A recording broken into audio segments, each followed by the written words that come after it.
పాకిస్తాన్పై భారత్ ఆర్థిక యుద్ధం చేస్తోంది. ప్రస్తుత ప్రపంచంలో ఏ పనికైనా డబ్బుండాలి. అది మనిషికైనా దేశానికైనా. యుద్ధానికి ముందు శత్రువును బలహీనపరచడం అనేది అసలైన వ్యూహం. అందుకే శత్రువైన పాకిస్తాన్ను ఆర్థికంగా బలహీనం చేసేందుకు భారత్ పహల్గామ్ అటాక్ జరిగిన రెండో రోజు నుంచే వ్యూహాలు అమలు చేస్తోంది. ఆ ఫలితాలు ఇప్పుడు కనిపిస్తున్నాయి. పాకిస్తాన్తో అన్ని రకాల వ్యాపార బంధాలను భారత్ తెంచుకుంది. ఒక్క రూపాయి కూడా భారత్ నుంచి పాకిస్తాన్కు చేరదు. వస్తువులు కూడా వెళ్లవు. భారత్ నుంచి వచ్చే దిగుమతుల కోసం ఇప్పుడు పాకిస్తాన్ ఇతర దేశాలపై ఆధారపడాలి. దానివల్ల ఎక్కువ ఖర్చు పెట్టుకోవాల్సి వస్తుంది. తాజాగా పోర్టుల్లో నౌకలు కూడా పాకిస్తాన్ నుంచి రావడానికి వీల్లేదని స్పష్టం చేసింది. చివరికి మెయిల్స్ కూడా పాకిస్తాన్ నుంచి రాకూడదని ఆంక్షలు విధించింది. ఇప్పటికే ఎయిర్ స్పేస్ మూసివేయటం వల్ల కనీసం 1000 కోట్ల రూపాయల నష్టం పాకిస్తాన్కు జరుగుతోంది. మరోవైపు పాకిస్తాన్ రుణ ఊబిలో ఉంది. ఆ దేశం వల్ల విదేశీ మారక ద్రవ్య నిల్వలు చాలా స్వల్పంగా ఉన్నాయి. మహా అయితే సాధారణ పరిస్థితుల్లో 2 నెలలు దిగుమతులకే పనికొస్తాయి. యుద్ధం వస్తే 10 రోజులు కూడా సరిపోవు.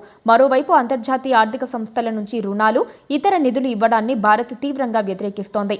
ఆ దేశాన్ని ఉగ్రవాద దేశంగా ప్రకటించి ఆర్థిక సాయాన్ని నిలిపివేయాలని డిమాండ్ చేస్తోంది. ఈ క్రమంలో పాకిస్తాన్ ఆర్థికంగా చితికిపోతోంది. మరోవైపు ఈ ఉద్రిక్త టెన్షన్ పరిస్థితుల్ని భారత్ అలా కొనసాగిస్తోంది.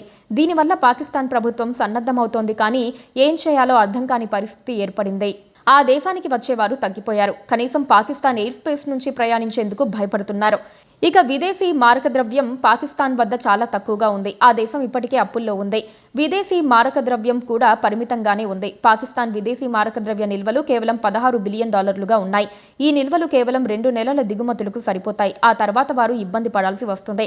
భారత్ వైపు నుంచి ఎగుమతి, దిగుమతులు ఆపేశారు. భారీగా వ్యాపారం ఆగిపోతుంది. అదే సమయంలో ఎయిర్ స్పేస్ మూసేయటం వల్ల పెద్ద ఎత్తున విదేశీ మారక ద్రవ్యం కూడా కోల్పోతున్నారు. పాకిస్తాన్ ఆర్థిక సంక్షోభంతో పోరాడుతోంది. ద్రవ్యోల్బణం భారీగా ఉంది. ఇప్పటికే పాకిస్తాన్ రుణాల ఊబిలో చిక్కుకుపోయింది. సరిహద్దుల మధ్య సుదీర్ఘంగా సమస్యలు ఉంటే ఏ దేశానికైనా విదేశీ మారక ద్రవ్య నిల్వలు కీలకం. దిగుమతులు, రుణ చెల్లింపులు, యుద్ధ ఖర్చులు చాలా అవసరం. ఈ లెక్కలో చూస్తే అసలు పాకిస్తాన్ దివాలా స్థితిలో ఉందని అనుకోవచ్చు. పాకిస్తాన్ అతి తక్కువ విదేశీ మారక నిల్వలతో యుద్ధం ఎక్కువ కాలం చెయ్యలేదు. 15.96 బిలియన్ నిల్వలు కేవలం 3 నెలల దిగుమతులను కవర్ చేయగలవు. యుద్ధం ప్రారంభమైతే 15 రోజుల్లోనే దివాలా తీస్తుంది.